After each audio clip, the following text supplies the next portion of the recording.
আসসালামু আলাইকুম বন্ধুরা, welcome to college computer academy. Computer office application কোর্সের পাওয়ারপয়েন্ট 2016 ফুল কোর্সের আজকের ষষ্ঠতম ক্লাসে আমরা দেখব কিভাবে পাওয়ারপয়েন্ট দিয়ে আপনি একটি প্রফেশনাল প্রেজেন্টেশন তৈরি করতে পারেন। তো চলুন কথা না বাড়িয়ে আমরা মূল ক্লাসে চলে যাই।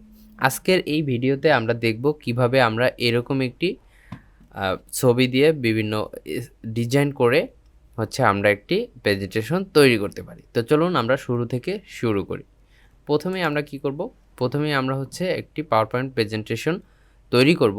এজন্য আমরা এখান থেকে মাউসের রাইট কিতে ক্লিক করে নিউতে গিয়ে আমরা এখান থেকে মাইক্রোসফট পাওয়ারপয়েন্ট প্রেজেন্টেশন নিতে পারি, অথবা এইখান থেকে স্টার্ট মেনুতে ক্লিক করে আমরা একটু নিচে স্ক্রল করে এসে এখানে দেখব পাওয়ারপয়েন্ট 2016, এখানে ক্লিক করেও আমরা কিন্তু মাইক্রোসফট পাওয়ারপয়েন্ট 2016 এই সফটওয়্যারটা ওপেন করতে পারি। তো আমরা যেহেতু এখানে ক্রিয়েট করেছি, এখান থেকে আমরা জাস্ট ডাবল ক্লিক করে এটাকে ওপেন করলাম। ওপেন করার পর আমাদের সামনে এরকম একটি ইন্টারফেস চলে আসবে। এখান থেকে আমরা just click to add first স্লাইডে ক্লিক করলেই আমাদের সামনে এরকম প্রথম স্লাইড ওপেন হয়ে যাবে। এরপর আমরা জাস্ট এটাকে ড্র্যাগ করে এই টেক্সটগুলো ব্যাক স্পেসে ক্লিক করে আমরা কেটে দিব। এরপরে আমরা কি করব? প্রথমেই আমরা বেশ কিছু শেপ নিব। এজন্য আমরা কোথায় চলে যাব? আমরা চলে যাব ইনসার্টে। ইনসার্ট থেকে আমরা চলে যাব শেপে। শেপ থেকে আমরা জাস্ট এই শেপটাকে নিব, রাউন্ডেড রেক্ট্যাঙ্গেল শেপটাকে জাস্ট ক্লিক করে এখানে আমরা ড্র্যাগ করে এটাকে আর্ট করে দেব। ধরুন আমি প্রথম শেপটাকে এতটুকু আর্ট করলাম, আমাদের এখানে এটাকে আমরা আরেকটু রাউন্ডেড করব। এজন্য দেখুন এই যে এইখানে একটি হলুদ বৃত্ত আছে, এই বৃত্তগুলো দেখুন সাদা, এই বৃত্তটা সাদা, এই বৃত্তটা সাদা, এই বৃত্তটা সাদা, কিন্তু এই কর্নারের এই বৃত্তটা হলুদ। আমরা জাস্ট এটাকে ধরে এইটাকে জাস্ট এইদিকে ড্র্যাগ করলে আমার এটা রাউন্ডেড শেপ আকারে হয়ে যাবে। এরপর জাস্ট এটাকে আমরা একটু ড্র্যাগ করে ছোট করে দিলাম, চাইলে আরেকটু ছোট করে দিতে পারেন। এরপর আপনি এটাকে প্রথমটা একটু ছোট করে দিলেন। এরপর কিবোর্ডের Ctrl+D প্রেস করে এটাকে ডুপ্লিকেট করবেন।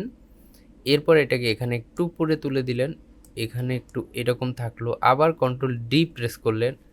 এরপর জাস্ট এটাকে একটু নিচে দিয়ে দিলেন। এটাকে আপনি চাইলে কিন্তু আরেকটু ছোট করে নিতে পারেন, সেক্ষেত্রে আপনার এটাকে অনেক দেখতে সুন্দর লাগবে। এটাকে কেটে দিলাম, জাস্ট এটাকে Ctrl+D দিয়ে ডুপ্লিকেট করলাম, এটাকেও আমি কেটে দিলাম। ডুপ্লিকেট করে এটাকে জাস্ট একটু উপরে বসিয়ে দিলাম, এতটুকু উপরে। এরপর জাস্ট Ctrl+D দিয়ে এইটাকে একটু নিচে বসিয়ে দিলাম। এরপরে আবার Ctrl+D দিয়ে আমি এটাকে একটু বড় করে এখানে নিচের দিকে ড্র্যাগ করে এটাকে একটু বড় করে আর্ট করে দিলাম। এভাবে সুন্দরভাবে আপনি কিন্তু এটাকে খুব সুন্দরভাবে বসিয়ে নিতে পারেন। এরপর এটাকে আবার একটু ড্র্যাগ করে এটাকে আমি আরেকটু ছোট করে দিলাম। এরপর আবার একটু Ctrl+D দিয়ে ডুপ্লিকেট করে এটাকে এইভাবে জাস্ট বসিয়ে দিলাম। এরপর আপনি জাস্ট এই কটা আর্ট করার পর, এই কটা শেপ তৈরি করার পর আপনি জাস্ট কি করবেন? আপনি আপনার মাউসের লেফট কিতে ক্লিক করে এটাকে জাস্ট ড্র্যাগ করে সিলেক্ট করলে, এরপর আপনি কিবোর্ডের কন্ট্রোল ধরে এটার মাউসের লেফট বাটনে ক্লিক করে এদিকে ড্র্যাগ করে এটাকে নিয়ে আসবেন। এরপর এখানে বসিয়ে দিবেন। এরপর আপনি চাইলে এই শেপটা কেটে দিতে পারেন, এই শেপটা কেটে দিতে পারেন। এরপর এই কয়টাকে জাস্ট সিলেক্ট করে এটাকে ড্র্যাগ করে এখানে বসিয়ে দিলেন। এরপর আপনি জাস্ট এই শেপগুলোকে আবার সবগুলো সিলেক্ট করলেন।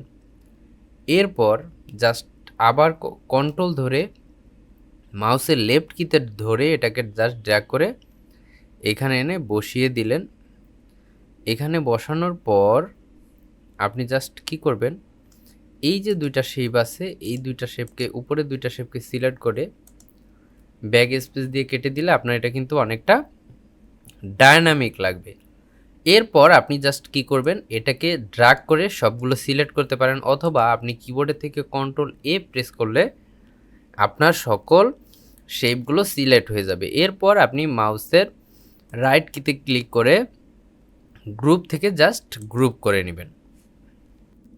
এটাকে গ্রুপ করার পর আমরা এটার মধ্যে একটি ছবি ইনসার্ট করব। এজন্য আমরা চলে যাব কোথায়? আমরা প্রথমেই এই শেপটাকে ক্লিক করে সিলেক্ট করব। সিলেক্ট করার পর দেখুন এখানে ফরম্যাট নামে একটা নতুন মেনু ওপেন হয়েছে। এখান থেকে আমরা জাস্ট চলে যাব সেই ফিলে, সেই ফিল থেকে আমরা জাস্ট ড্র্যাগ করে নিচে আসবো। দেখুন পিকচার্স নামে একটা অপশন আছে, আমরা জাস্ট এইখানে ক্লিক করব। ক্লিক করার পর ওয়ার্ক অফলাইনে ক্লিক করলে আমাদের নিয়ে যাবে আমাদের গ্যালারিতে, যেখানে আমাদের পিকচারটা সেভ করা আছে। জাস্ট আমি ওইখান থেকে এটাকে সিলেক্ট করে যখনই ইনসার্টে ক্লিক করব আমার কিন্তু এখানে ছবিটা ইনসার্ট হয়ে যাবে। এরপর আমি চাইলে কিন্তু এই ছবিটার এই শেপগুলো হচ্ছে বিভিন্ন হচ্ছে কালার দিতে পারি। যেমন হচ্ছে আমরা দেখেছিলাম শেপের যেই সাইটের যেই কালারটা থাকে সেটা হচ্ছে শেপ আউটলাইন কালার। এজন্য আমরা চলে যাব শেপ আউটলাইনে। এখান থেকে আমরা যেই কালারটা দিতে চাই, ধরুন আমি ব্ল্যাক হোয়াইটটা দিয়ে দিলাম। এখান থেকে এটার উইডথটা আরেকটু বাড়িয়ে দিলাম। দেখুন আমার কিন্তু ছবিটা একেবারে ডায়নামিক লাগছে। এরপর আপনি চাইলে ব্যাকগ্রাউন্ডটা পরিবর্তন করে দিতে পারেন। ইনসার্টে ডিজাইনে যাবেন ব্যাকগ্রাউন্ড পরিবর্তন করার জন্য। এরপর দেখুন ফরম্যাট ব্যাকগ্রাউন্ড নামে একটা অপশন আছে, এখান থেকে জাস্ট সলিড ফিলটা সিলেক্ট করে এখান থেকে আপনি যেই কালার দিয়ে দিবেন, এখান থেকে আপনার শেপটা কিন্তু পেস্ট স্লাইডটা কিন্তু ওই কালারের হয়ে যাবে। এখান থেকে আপনি জাস্ট সিলেক্ট করে দিলেই আপনার স্লাইডটা ওই কালারের হয়ে যাবে। এইভাবে আপনি খুব সহজেই বিভিন্ন প্রফেশনাল স্লাইড ডিজাইন করতে পারেন। এরপর আপনি জাস্ট এখানে ক্লিক করে নতুন একটা স্লাইড নিলেন। এরপর জাস্ট এটাকে সিলেক্ট করে এটা ব্যাক স্পেস দিয়ে কেটে দিলেন। এরপর ইনসার্টে গেলেন, এখান থেকে আপনি কিন্তু আবার শেপ নিতে পারেন। এখান থেকে আপনি এখান থেকে রেক্ট্যাঙ্গেল এই শেপটা নিলেন, এটাকে একটু রাউন্ডেড করে এটাকে জাস্ট ছোটো করে দিলেন।